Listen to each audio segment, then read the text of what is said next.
Hello दोस्तों, हमारे YouTube channel पर आप सभी का स्वागत है।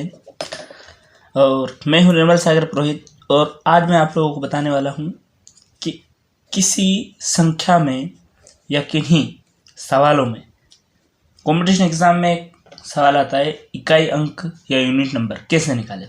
तो इसकी एक शॉर्ट ट्रिक मैं आप लोगों को बताने वाला हूँ। सिर्फ 2 मिनट में इसका आंसर आएगा। देखिए, समय बर्बाद न करते हुए सीधे हम सवाल पे चलते हैं। पहला सवाल दिया है 2137 और इसकी घात दी है 753। तो देखिए, अगर हम ऐसे बार बार गुणा करेंगे 2137 का, तो 753 बार करने में बहुत समय लगेगा। तो हमें क्या करना है, सबसे पहले हम ले लेंगे इस पूरी संख्या का इकाई अंक। इस पूरी संख्या का 2137 का इकाई अंक क्या है? 7। क्योंकि हमें सिर्फ इकाई अंक निकालना है, तो हम इस सवाल में भी सिर्फ पीछे से एक इकाई अंक ही उठाएंगे। तो ये ले लिया हमने 7, और इसकी जो घात है पूरे सवाल की, वो इसकी भी लगा देंगे 753। ठीक है, जो घात पूरे सवाल की दे रखी थी, ये घात भी हम इस इकाई अंक की लगा देंगे। अब देखिए, अब क्या करना है, तो हम 753 बार भी 7 का गुणा नहीं कर सकते हैं। तो सिंपल सी चीजें, अब यहां तक हमें सवाल रुक जाना है, इस 7 से कोई मतलब नहीं रखना है। अब हम शुरू करते हैं सवाल यहाँ से, ये जो घात दे रखी है इससे। तो हमें सबसे पहले क्या करना है, ये जो ऊपर वाली घात दी है इसमें भाग लगाना है 753 का। 753 में भाग लगाना है, सॉरी, इसमें भाग लगाएंगे हम 4 का। सिर्फ आप लोगों को इतना ही याद रखना है कि पहला हमने अंक उठाया, जो घात थी वो घात इसकी अंक की लगा दी, इकाई अंक की। अब हमें घात में देखना है कि जो घात दे रखी है ये 4 से डिवाइड होती है, कितनी बार होती है, सिर्फ इतना ही याद रखना है आपको। इसमें 4 का भाग लगाना है। हम लगाते हैं 4 एकम 4, कितने बचे? 3 शेष बचे, ऊपर से उतारे 5, 35 हो गए। 4 8 32 होता है, 8 बार गया, फिर 3 बचे 33, फिर 4 8 32, शेष कितना बचा? 1। तो अब ये शेष जो बचा है, इसी के ऊपर हमारा पूरा सवाल डिपेंड करता है। बस ये 753, ये 188, 2137, अब इन सबको छोड़ दीजिए। अब हमें देखना है सिर्फ ये शेष जो बचा है, ये तो कितना बचा है? 1। तो अब क्या करना है हमें, 753 को अगर हम इस प्रकार की घातों में तोड़े तो क्या हो जाएगा, तो ये जो भागफल आया इसको छोड़ दीजिए, और सिर्फ ये जो शेष बचा है इसको हम इसकी घात चढ़ा देंगे। तो 7 की घात कितनी हो जाएगी? 1। ठीक है, अब बस हमारा सवाल हो गया 7 की घात। यानी अगर किसी संख्या की घात 1 होती है तो स्वयं वो संख्या आ जाती है। तो इस पूरे सवाल में इकाई अंक क्या हो जाएगा? 7। ठीक है, नहीं समझ में आया था, हम अगले सवाल की तरफ बढ़ते हैं, इसको और अच्छे से समझ लेते हैं। अब देखिए, अगला सवाल ये दिया है 584 गुणित 328 गुणित 547 गुणित 613। इसमें भी हमें कुछ नहीं करना है। इसका इकाई अंक अगर हमें निकालना है तो हम इन सब के इकाई अंक को उठा लेते हैं पहले, क्योंकि गुणा शुरुआत यहीं से होती है हमारी। तो हम ऐसा नहीं करेंगे 643 में 613 गुणा कर दे 547 में, फिर उसका गुणा 328 में करेंगे 584, ऐसे नहीं करेंगे। एक एक संख्या उठा लेते हैं, जैसे 4 गुणित 8 गुणित 7 गुणित 3। हर एक संख्या का हमने क्या किया है, इकाई अंक उठा लिया है बस। अब देखिए कितना हो जाएगा, ये 4 8 32 गुणित 7 3 21। ये भी हमने क्यों लिया, ताकि हमें सवाल करने में और ज्यादा आसानी हो। ठीक है, अब ये 2 संख्याएं हो गई, इनमें भी कुछ नहीं करना है, इनका भी इकाई अंक उठा लीजिए 2 और 1, और 2 और 1 का गुणा हो जाएगा 2 एकम 2। हमारे पूरे सवाल का इकाई अंक जो आएगा वो आ जाएगा 2। ठीक है, अगले सवाल की तरफ चलते हैं। हाँ देखिए, अब ये आया है सवाल अगला। तो ये क्या कह रहा है, 3694 की घात 793, 615 की घात 317 और 841 की घात 491। तो इसमें भी हमें करना कुछ नहीं है, पुरानी ट्रिक ही लगानी है। इकाई अंक उठाइए और घात जो पुरानी थी वही लगाइए, गुणित। फिर अगला इसका इकाई अंक उठा लेते हैं 5 और इसकी घात 317 लगा दी। अगली संख्या की घात 1 उठा ली और इसकी घात जो थी वो ऐसे कैसे रख दी। अब देखिए यहां से शुरुआत करते हैं हम वापस से। तो हमें क्या करना है, हमने पहले भी देखा था कि अब जो घात बची हैं उनमें हमें भाग लगाना है 4 से। जो पहले किया था वही अब भी करना है। तो 1793 1793 जो दिया है इसमें 4 से भाग लगाएंगे। अब देखिए हमें यहाँ भी नहीं देखना है कि अगर यहाँ 4 दिया है तो इसमें 4 का भाग लगाया, या 5 दिया है 5 से भाग लगाया, ऐसा नहीं करना है। हमें सिर्फ 4 से ही भाग लगाना है, चाहे सवाल कैसा भी हो। 4 चौक 16, 4 बार गया, 1 शेष बचा, ऊपर से उतारा 9, फिर 4 चौक 16,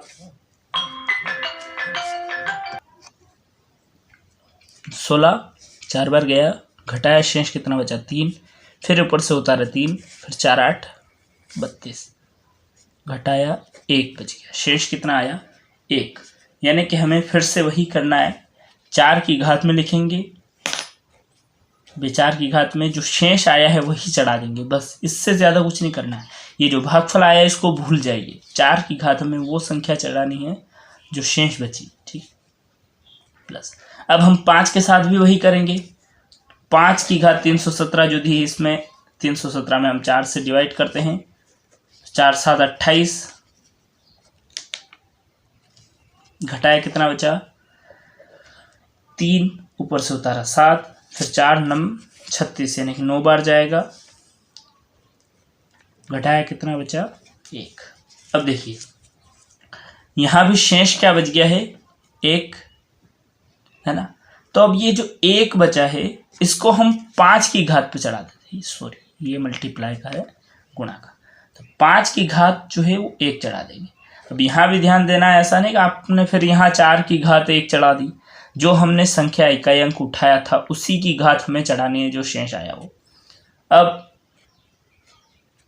दूसरी चीज देखते हैं, अब क्या करना है देखो। तो ये 1 जो है इसकी घात दे रखी 491, तो इसको हल करने की कोई ज़रूरत नहीं है। 1 का गुणा कितनी भी बार खुद में किया जाए उसका उत्तर 1 ही होता है। 1 का गुणा 1000 बार भी अगर 1 में ही हो रहा है तो उत्तर 1 आएगा।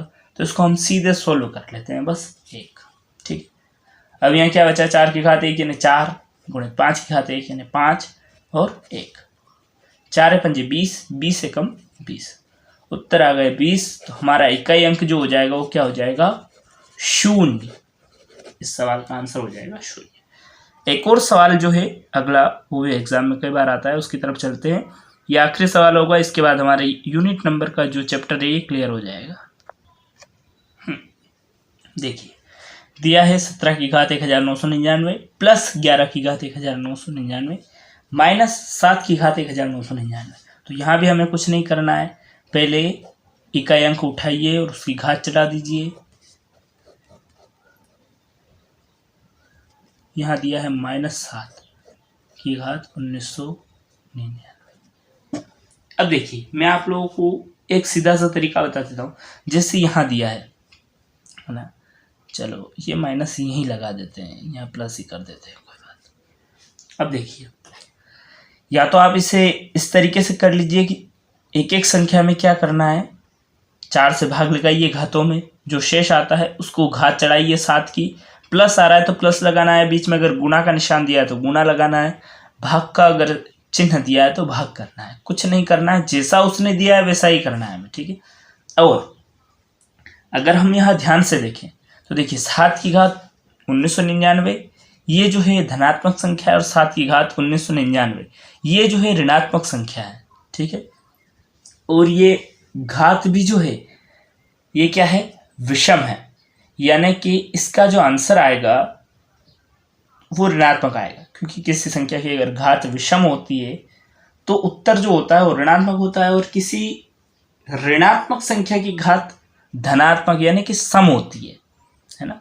अगर किसी ऋणात्मक संख्या की घात सम होती है तो उसका उत्तर धनात्मक आता है। जिससे मैं उदाहरण के लिए समझा दूं आप लोगों को, जिससे -4 दिया है, इसकी घात अगर 16 है ना, तो ये संख्या क्यों हो जाएगी, धनात्मक हो जाएगी, क्योंकि बार बार एक बार माइनस का गुणा माइनस में होगा तो माइनस माइनस प्लस हो जाएगा। हर बार ऐसे 2-2 के जोड़े में संख्याएं जो होंगी वो एक दूसरे को धनात्मक कर देंगी। एक माइनस दूसरे माइनस को खत्म कर देता है, काट देता है, ठीक है।